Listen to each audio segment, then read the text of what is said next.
জাতি গঠনে নতুন কুড়ি প্রতিযোগিতা ভূমিকা রাখবে বলে আশা প্রকাশ করেছেন প্রধান উপদেষ্টা ডক্টর মোহাম্মদ ইউনূস। আনন্দের মাঝে শিশুদের নিজেকে আবিষ্কার করা ও তাদের মেধা বিকাশে সবাইকে এগিয়ে আসার আহ্বান জানিয়েছেন তিনি। সকালে প্রধান উপদেষ্টার কার্যালয়ে আয়োজিত নতুন কুড়ি 2025-এর পুরস্কার বিতরণী অনুষ্ঠানে এসব কথা বলেন ডক্টর ইউনূস।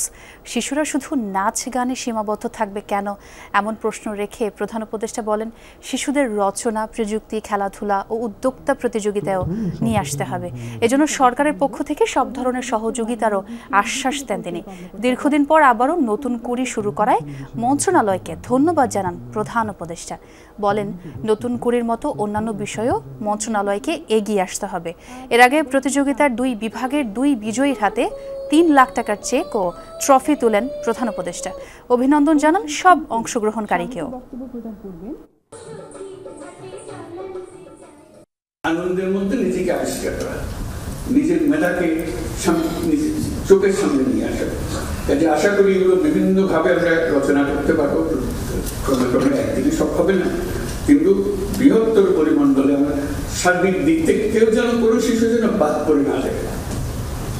তার একটা না একটা প্রতিভা আছে, শুধু আমি একটা দিয়ে যদি মাপি অনেকে বাদ পড়ে যাবো।